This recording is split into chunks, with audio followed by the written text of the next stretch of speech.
hacer denuncias desde hace mucho tiempo, hacer señalamientos objetivos, no importa quién esté en el gobierno, siempre mantienen pues esa misma actitud y postura. José Manuel, gusto saludarte, ¿cómo estás? Buenas tardes. Va a estar Juanito y a ti a tu auditorio.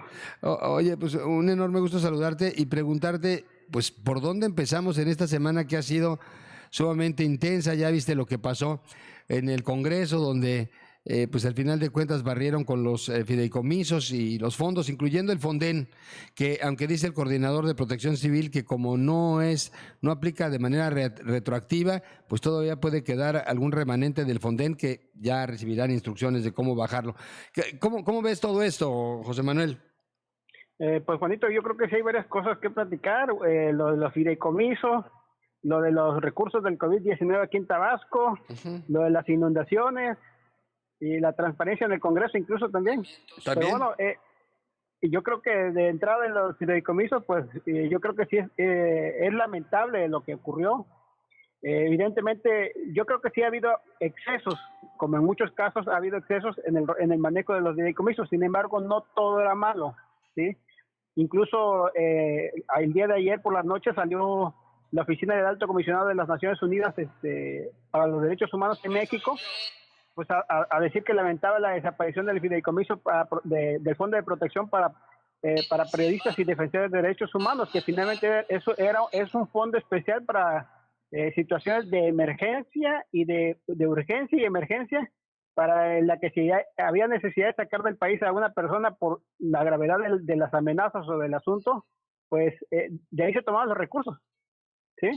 Sí. Entonces, yo no quiero saber cómo va a ser ahora el presidente ha asegurado que se eliminan esos fondos, pero no los recursos para apoyar esto. Evidentemente, pues esos recursos o esos tipos de apoyo lo va a tener que observar alguna secretaría, alguna dependencia en la que pues tendrá que crear la tramitología, porque evidentemente situaciones como en la que voy a licitar el boleto de avión, voy a ver quién gana el boleto de avión para que te saque de manera urgente del país ante una amenaza de muerte, pues yo creo que no va de acuerdo a la realidad, ¿no? Sí, Y, sí, definitivo. y bueno, evidente, y lo otro, bueno, programas como lo del Fonden, que tú bien señalas, lo que hay que señalar también el Fonden es que el Fonden no es para apoyos para la sociedad, o para particulares, así tal cual. Se ha manejado que se pierde el Fonden y quién nos va a ayudar a las inundaciones. Bueno, el Fonden tiene tres bracitos. Uno de los bracitos es el Fonden de emergencia, que sí destina apoyos en el momento de la emergencia, como para colchonetas, despensas, láminas, palas, arena, incluso y costales, ¿sí? Ujú, Eso sí. sí es cierto, ¿sí? Pero, por ejemplo, para la recuperación de tus enseres domésticos, para daños en tu casa, en tu propiedad, para eso no hay, ¿eh? Para eso no existe, para eso no está el Fonden. Ujú. No está el Fonden. El Fonden es para recuperar las instalaciones públicas a como estaban antes de la emergencia o antes de una contingencia, ¿sí? Puede ser una inundación, un desastre químico o algún otro tipo por ahí, pero es para para la infraestructura pública, el Fonden, Sí. ¿sí? Entonces, y bueno, déjame decirte que, bueno, esta situación no es nueva. A muchos diputados lo chamaquearon, luego el director de la Conagua hace varios años, el famoso Luega Tamargo, tristemente recordado aquí en Tabasco, cuando chamaqueó a los senadores de la República diciendo que pues la gente que pudo presentar quejas ante el Fonden no lo hizo, cuando el Fonden no es para eso, pues, ¿sí? Ujú, sí. Entonces te digo, no es novedad este asunto, pero sí hay que aclarar eso. Evidentemente el Fonden ayudaba bastante, sí. Te Ujú. digo, el problema de esto es que muchos de estos recursos no eran fiscalizados. Por años, acuérdate que se dijo, pues, si quieres desaparecer dinero, pues mételo en un fideicomiso y ahí nadie sabrá en qué se utilizó, ¿no? Eso es cierto, eso es verdad, también hay que decirlo. Y lo otro también de esta situación es que hay que recordar que en Tabasco tenemos 25 fideicomisos, ¿eh? Uno de ellos muy famoso, o muy tristemente famoso, que es el FIDET, en la que se nos dijo que, bueno, que se iba a deslindar responsabilidades en cuanto al manejo. Nosotros encontramos estudios pagados en más de 30 millones de pesos, estudios sobre tema petrolero, que eran verdaderos trabajos de secundaria, que ni siquiera tenían autor, ni siquiera responsable del proyecto, ni siquiera Sí. tenían, ni siquiera los logotipos del gobierno del Estado ni del FIDET, ¿eh? Entonces, ¿quién hizo ese estudio? ¿Quién sabe? Pero esos estudios que realmente, te digo, dejaban mucho que desear y sobre todo en la calidad académica y en la calidad científica, pues se pagaron a precios de oro. Y no fue uno o dos estudios, fueron decenas de estudios que se pagaron, ¿sí? Digo, la película esa en la que el gobierno del estado le paga 20 millones de pesos para que vengan a filmar 2 minutos en una casa que se encuentra en la ciudad de Villahermosa. Sí. ¿Sí? Sí, sí. Y digo, sí, una película protagonizada por Marta Higareda y que financió supuestamente el FIDET. No supuestamente. Bueno. Los documentos que están en manos del gobierno del estado comprueban que sí se les dio ese dinero a los productores de esta película para que vinieran a filmar. ¿Sí? Entonces, bueno, ayer el exgobernador Núñez le dio manga ancha al ex secretario de Fomento Económicos, David Gustavo Rodríguez Rosario, y nunca se aclaró y se llevaron el dinero olímpicamente, 20 millones de pesos. Digo, no fueron los únicos. Había hasta obra para crear obras de pagadas de millones de pesos para crear paradas de autobuses en la carretera a frontera. Digo, yo no sé qué tiene que ver una parada de autobuses con el fortalecimiento de las empresas del estado de Tabasco, pero bueno, la cosa era sacar dinero, justificar, y yo creo que muchos se hicieron millonarios. Alguien nos platicaba incluso de cuando estaba en el último secretario de Economía, Wilber Méndez. Wilber Méndez efectivamente nos decía, una de sus colaboradoras, que bueno, el negocio era intermediar, ¿sí? Entonces, por ejemplo, la película esta del FIDET no lo sacaron los productores.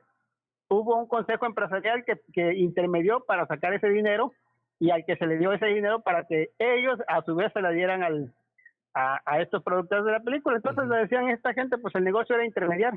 Yo saco el dinero para pagarte este estudio que va a costar millones de pesos, pero pues algo me tiene que quedar ahí por razones administrativas, ¿no?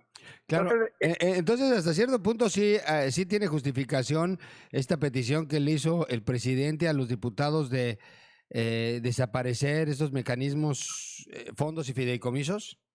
No, claro, yo digo, hubo excesos que había que revisar y deslindar responsabilidades. Claro. El hecho de que nos diga, ya vamos a desaparecerlo y todo lo que se hizo atrás, pues borrón y cuenta nueva, pues tampoco es lo adecuado. Digo, si hubo mal uso de recursos, pues lo adecuado es que también investigue y delinde responsabilidades, si no, pues esos millones de pesos nos van a hacer falta más en el 2021, ante los efectos de la pandemia, ante lo que hemos platicado de que la pobreza y la extrema pobreza se va a incrementar y se van a necesitar recursos. Pues esa gente que durante años vivieron como reyes a costa del erario público, pues tienen que, cuando menos, resarcir en algo ese daño. Entonces, era importante eso, no es nada más de desaparecerlo, y tenía que haber un proceso en la que finalmente se revisara fideicomiso por fideicomiso, se deslindaran responsabilidades, y aquellos que dijeran, oye, pues esto no es innecesario, esto no hace falta, se puede cubrir de otra manera, y se tiene que investigar el uso de estos recursos, porque no fueron 2 pesos también, son miles de millones de pesos a nivel federal lo que se destina para estos fideicomisos. Bueno, pues eso tenía que hacerse esa revisión, y aquellos fideicomisos que no pasaran la prueba del ácido, pues eliminarlos, pero aquellos fideicomisos que digo, hasta los mismos diputados han aceptado que no todos eran malos, pues, así como nos dijeron que la mafia del poder todo era malo, y luego nos dijeron que no, que siempre hay gente buena que ha hecho el dinero de manera lícita, pues así también es esto, no todos los fideicomisos eran malos, o no todos los fideicomisos son malos. Entonces era cuestión de revisar, de brindar responsabilidades, desaparecer aquellos que no tenían ningún objetivo o ningún fin social, y aquellos que realmente se necesitan y se requieren, pues bueno, mantenerlos y fortalecerlos, abrirlos a la sociedad, que la gente sepa en qué se están gastando los recursos.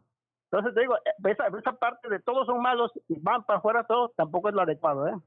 Tampoco es lo adecuado, sí, porque es cortar tajantemente con pues un dinero que estaba garantizado para determinados rubros, ¿no?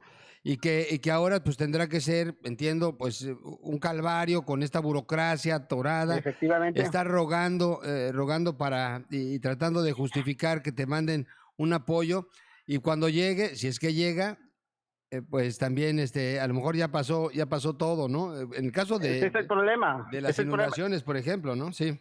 Claro, el mismo Herrera, el secretario de Hacienda, en su comparecencia con el Senado, dice, bueno, pues tenemos un problema. a partir del 2021 tenemos que ver de dónde vamos a sacar recursos, así tal cual, vamos a ver de dónde vamos a sacar recursos para poder atender las emergencias. Cuando había un recurso específico para eso, ¿me explico? Ahora la tarea del 2021 va a ser de dónde sale ese dinero. ¿Sí? Esa es una buena pregunta. ¿De dónde va a salir el dinero? Bueno, la línea que han recibido los funcionarios del presidente ha sido, pues que digan que les va a llegar, les va a seguir llegando los apoyos, pero ahora de manera directa, sin intermediarios.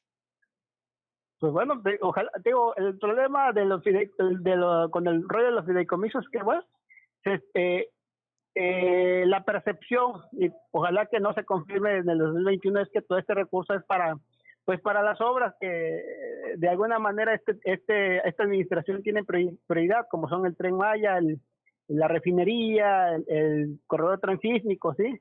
Que nadie dice que no sean necesarios. Lo que la lógica está diciendo, oye, pues tenemos que ir más despacio. ¿Me explico? Hay una emergencia que hay que atender también.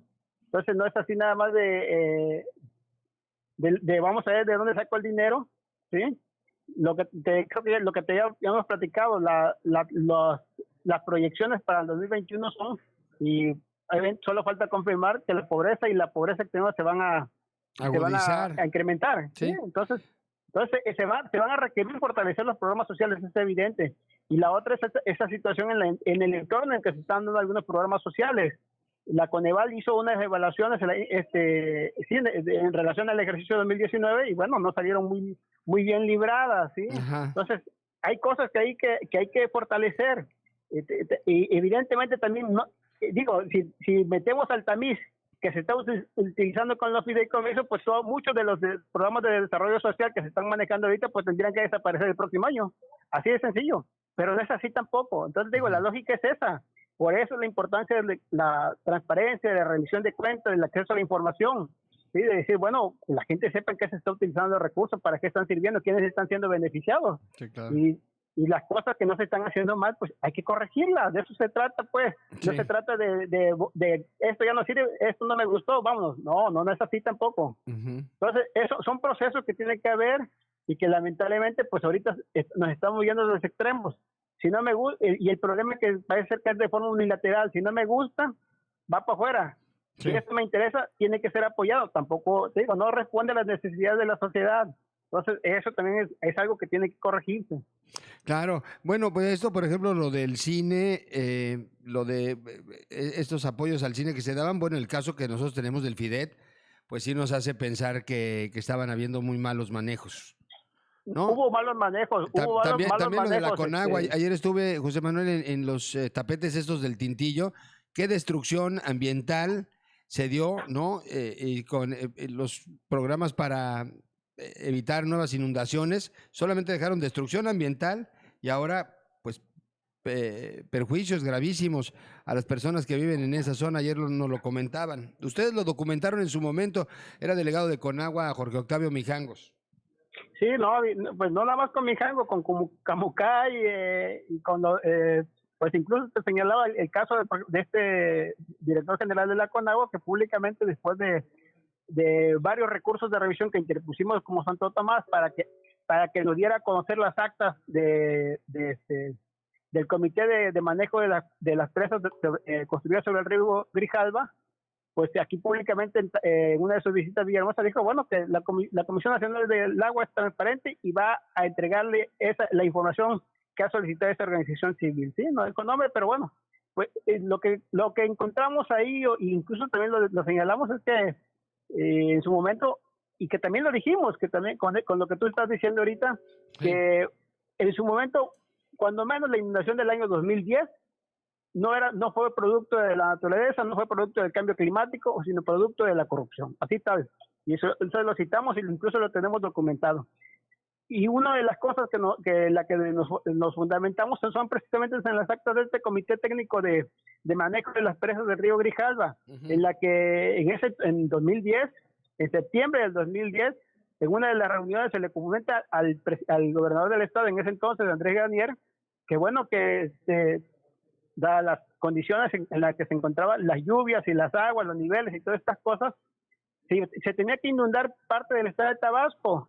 y que bueno, lo único que dijo, aceptó Granier, bueno, pues protéjanme el Parque Tabasco y desvíen las aguas hacia la parte baja de Villahermosa, donde no habita gente, ¿sí? Entonces, bueno, pues parece ser que nuestros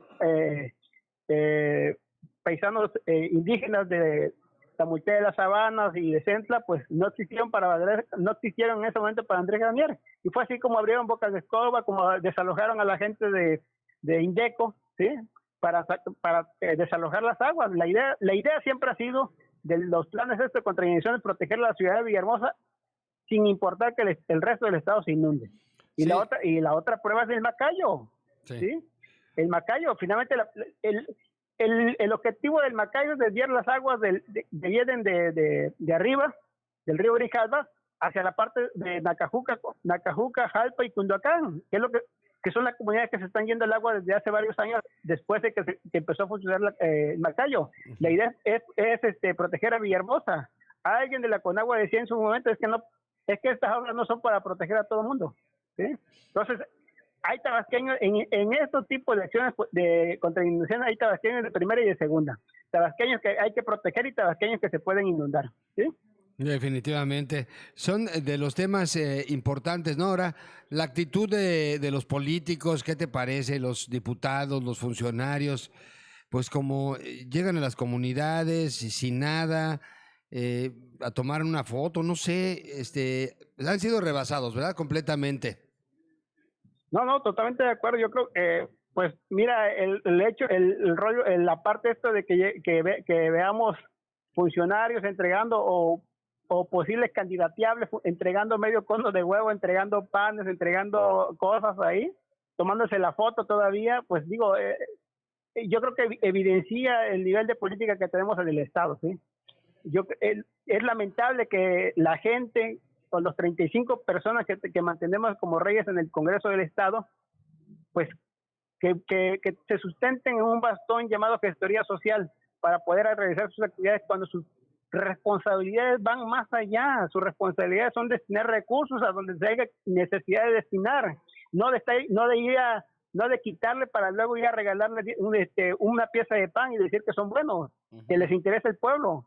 Digo, aparte de una doble moral y aparte de una hipocresía, es una falta de conocimiento y habla del nivel bajísimo que tenemos de política aquí en el estado de Tabasco. Alguien ahí que ya no quiero recordar decía que Tabasco vive en la aldea política, ¿sí? Vivimos en las cavernas, políticamente hablando, y seguimos ahí.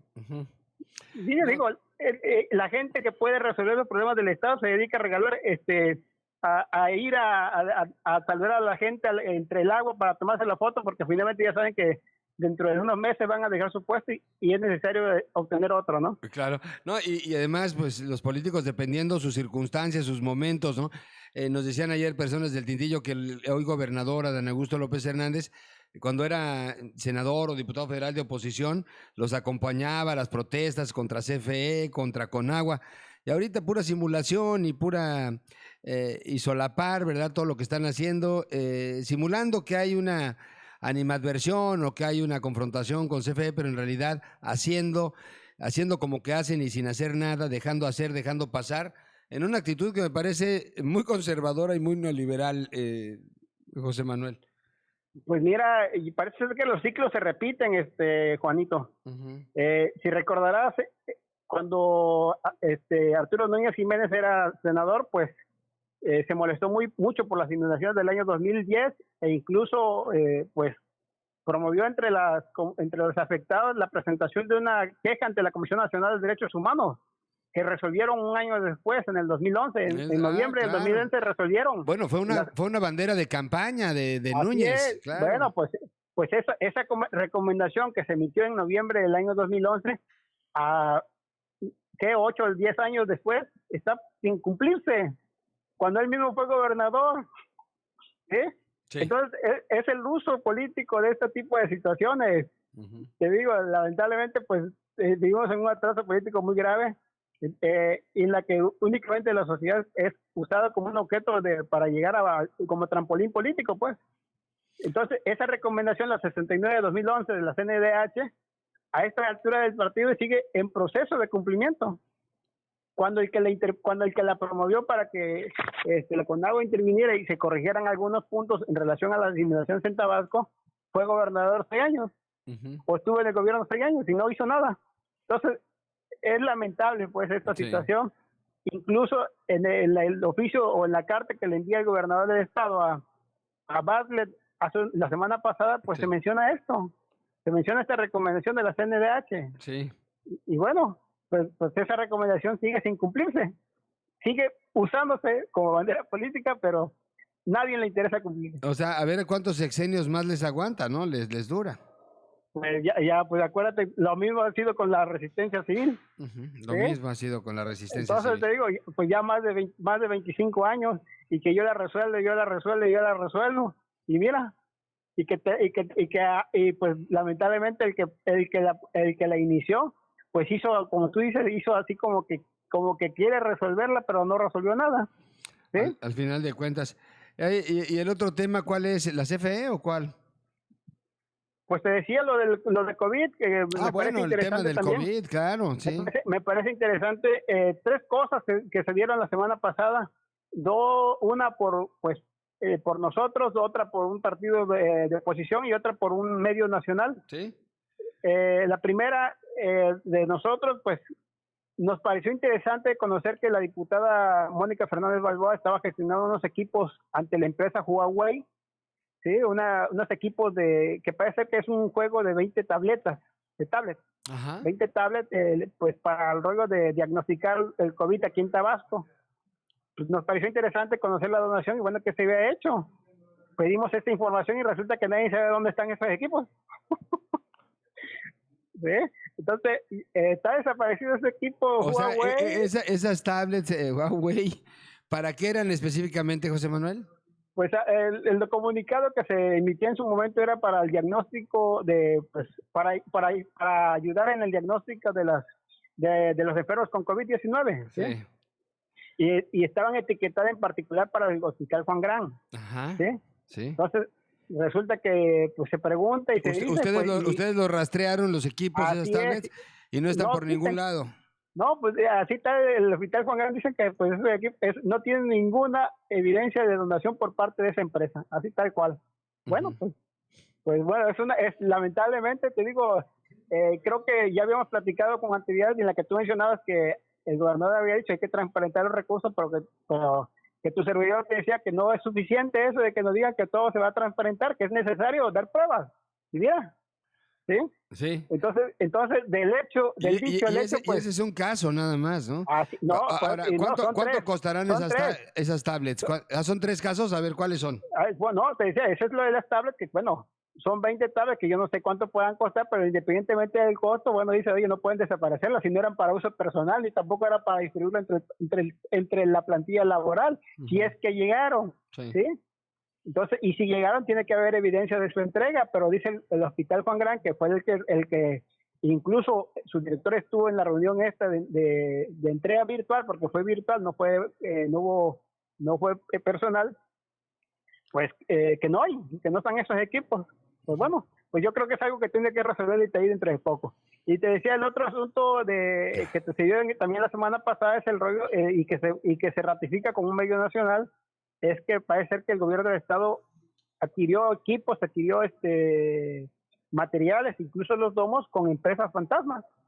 Varias empresas que fueron creadas al principio de esta administración, a finales del 2018, a principios del 2019, y que bueno, pues parece que hay un muy fuerte interés por parte del gobierno del estado de apoyar a estos nuevos emprendedores, y así sin ninguna experiencia, el caso ejemplar de una empresa que se llama Rancho Jarabe, que bueno, dices tú, ¿será que son proveedores de ganado o son proveedores de equipos médicos? Pero bueno, Rancho Jarabe pues vendió ventiladores, aparte de que estaban elevadísimos, 1.750.000 pesos, cuando el escándalo a nivel nacional con el hijo de Butler era porque había vendido equipos en 1.500.000. Entonces, estos equipos de acá son todavía un poco más caros. arriba. más caro y comprados a una empresa que ni siquiera, pues según lo que logramos encontrar ahí en los relatos periodísticos, que ni siquiera tienen oficinas donde dicen que están, ¿no? O sea que este rancho, jarabe de palo, jarabe de pico, no sé qué sea, vende todo menos jarabe, ¿no? Pues, Ya pues cuando menos es de confianza del gobierno del estado, porque le dieron este contrato de varios millones de pesos para la compra para adquirir ventiladores. Sin ley, compadre, ni nada, ¿no? No, claro, no hay necesidad de eso, pues, ya cuando todo está entendido. Sí, claro. El otro asunto es eso de que el mismo gobernador señala de que estos equipos no se compraban aquí, sino que ante la necesidad, ante la urgencia, ante la emergencia, se tuvieron que comprar fuera del estado. Incluso habla que la posibilidad de que, o deja entrever de que se pudieran adquirir en el extranjero. Sin embargo, esta empresa Rancho Jarabe, te digo que no es la única, son varias empresas que nacieron con esta administración y que durante el COVID aprovecharon para vender equipos. Pues tiene su oficina en Villahermosa, tiene su oficina cerca de la OJAT, pero según entiendo, fueron a revisar esta gente del partido que denuncia, y no encontraron nada. ¿Sí? Por ahí está el rancho, entonces, por la UJAT. Puede ser que esté el rancho, o pues ahora aprovechando la pandemia, puede ser que sea un rancho virtual. No, un rancho virtual, no puede ser. Oye, a propósito de la UJAT, pues sigue saliendo escombro del tema de la estafa maestra y de los malos manejos del exrector Piña, ¿no? Pues yo creo que sigue saliendo manejo, mal uso de recursos de la misma UJAT. Lamentablemente, preocupantemente, y todo lo que tú quieras señalar, lo de Piña. La estafa maestra para Piña es caso cerrado y es un ejemplo de la impunidad que ha vivido en Tabasco y en México. Así de sencillo. Así es correcto. Es emblemático, un caso ejemplar, sí. Así es. Lamentablemente, yo incluso también le dimos seguimiento. Bueno, ya algún día te contaremos las travesías que pasaban para tratar de publicar esta información aquí en Tabasco. Pues bueno, sí. Nada. Sí, porque de alguna manera ustedes, Grupo Santo Tomás, fue quien destapó este asunto, como otros muchos a los cuales no se le ha dado seguimiento, o se ha bloqueado, o se ha tapado, o se ha dejado pasar el tiempo para que pues la desmemoria lo cubra, ¿no? Pues mira, te podemos decir que hemos perdido gloria, pero hemos ganado eternidad en los casos de la Unión Ganadera Regional de Tabasco, en el caso de las fincas rentadas a particulares, y en el caso, Dios mío, bueno, cuando vamos a estos dos casos que yo recuerdo ahorita, que bueno, son cosas que pasaban así como normalidad y que alguien dijo, oye, esto no es normal, hay que investigar. Sí. Se investigó y bueno, mira, cuando menos hay una persona en la cárcel. Todavía no se ha terminado de esclarecer este asunto de los 30 millones de pesos, y pues cuando menos los funcionarios públicos que permitieron esta situación siguen, pues algunos están allá en el centro del país promoviendo sus partidos políticos, ¿sí? Y promoviendo quizás para otros puestos. Y en el caso de las fincas, que también ya entiendo que hay un proceso de investigación, sí. Pues bueno, también ahí nos vimos involucrados nosotros. Y detonamos esa situación. Ya ahorita nadie se acuerda quién lo hizo, pero pues no nos preocupa eso, pero cuando menos cuando menos es bueno saber que ha habido un proceso de investigación, que se están deliberando responsabilidades, pero así debe ser en todos los casos. El rollo de que todo se va a hacer bien, de que todo está bien, de que todo es transparente, pues lamentablemente cuando hemos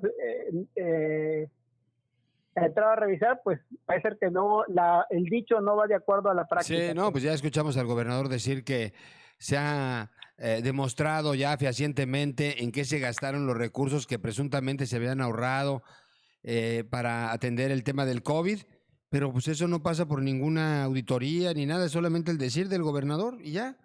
No, va a pasar por un proceso de revisión, pues lamentablemente, pues te digo, el problema es eso, de que parece ser que quienes revisan no tienen el mismo interés, o les falta alguna herramienta, algún feeling para decir, esto está mal, sí. Esto no puede ser. Y entonces, caso particular, nada más te voy a dar, Juanito, sí. 24 millones de pesos en el Congreso del Estado, sustentado con firmas, con recibos simples firmados por los beneficiarios. Y eso lo está diciendo la auditoría, le está diciendo el OCE de 2019, ¿eh? O sea, esa es la transparencia de la Junta de Coordinación Política a cargo de Beatriz Millán. Y lo que voy a 24 millones de pesos justificados así con una servilleta. Con recibos simples de las personas que lo recibieron. Pero lo interesante es esto, que el OSPE lo señala como un error administrativo, no como un daño al erario. ¿Sí? Un errorcito de dedo. Sí, así como que, oye, es que estos recursos no lo puedes justificar así. Te voy a regañar y te voy a sancionar porque para la próxima me lo vas a justificar con comprobantes. Ya fiscales. para la otra. ¿Sí? Por lo pronto, de esos 24 millones, pues ya se sumaron. El problema es que esta situación viene desde cuando menos tenemos conocimiento que viene desde el año 2013. ¿Sí? Así vienen. Entonces, o sea, no es un tema exclusivo de Betty Millán. Betty Millán es una diputada más. Solo ha continuado la práctica irregular. Sí. Yo no quiero poner otro adjetivo, pero bueno, esa práctica irregular de justificar recursos con recibos simples. Y en la que el OSPE también continuó con esa práctica irregular de decir esto no es un daño al erario, esto solamente es un error administrativo en la que en lugar de pedir los recibos fiscales pidieron recibos simples. ¿Sí? Lo bueno es que quieren erradicar la corrupción, ¿verdad? Y así tranquilamente desaparecen 24 millones del Congreso del Estado. 24 millones de pesos. Y la gente pues inundada, ¿verdad? La gente sin recibir ningún tipo de apoyo, sin tener un colchón, nada. Ellos son los que pueden tener este rol. Acuérdate que también en el Estado de Tabasco hay un fondo un fondén local, por así llamarlo, ese Focotap. Sí, el que también tienen que meterle recursos en la que, bueno, finalmente ya Protección Civil dice que ya aplicaron 4 millones de pesos. Ajá. Y bueno, pues ahora viene el 2021, el gobernador tiene que mandar su propuesta de presupuesto de egresos 2021, y ahí es donde, pues, realmente si hay sensibilidad, si hay interés por parte de esos diputados que se han tomado la foto con el agua hasta las rodillas, pues decir, oye, pues necesitamos meterle recursos, contemplar recursos para apoyar a esta gente, ¿sí? Y no que nada más que lo que le mande el gobernador y hasta con los errores ortográficos lo van a aprobar, pues digo, la verdad que eso es terrible, pues. hasta con los horrores ortográficos. José Manuel, ¿cómo concluimos esta conversación de hoy viernes ya, al cierre de esta semana? Pues mira, Juanito, yo creo que, te digo, insistimos en la misma lógica, se requieren ciudadanos, no súbditos, ¿sí? Sí. Ya lo de Jaime Carna creo que fue muy esclarecedor. Sí. Sí, cuando dice que le pedían fe ciega en la 4T, yo creo y él dijo, pues no, yo no puedo dar esa fe ciega, yo no estoy acostumbrado a eso y renuncio. Yo creo que se va a ayudar bastante al gobierno del Estado, se va a ayudar bastante al gobierno federal, cuando realmente haya ciudadanía que pueda evidenciar, pueda argumentar y que pueda proponer, ¿sí? Sí. No es esto de que yo me enteré, que me dijeron, de que lo vi en la tele, de que lo vi en el Facebook, no, pues tenemos que informarnos y para eso también es importante que ellos se abran al escrutinio público y no vean como enemigo aquel que está revisando, ¿sí? Sí. Al contrario, digo, alguien nos decía, oigan, si ustedes hicieran este trabajo en Europa, hasta premios le dieran, ¿no? Pues sí, es que eso es importante para el fortalecimiento de la democracia, para el fortalecimiento de la sociedad. Ciertamente. ¿Sí? Entonces, claro que sí, por supuesto. Yo creo que ratifico eso, es importante que la ciudadanía se involucre, no nada más seamos espectadores y fieles creyentes con esos dogmas de que todo está bien y pues como todo está bien, pues tienes que creerlo, no hay necesidad de pedir pruebas, pues. Eso, claro. Sí, entonces eso debe superarse. Sí. Y es la única manera de que realmente se fortalezca la 4T y sea una 4T democrática e incluyente. Claro que sí. José Manuel Arias, te agradezco muchísimo, te mando un abrazo, buen fin de semana. Saludos, Juanito. Saludos.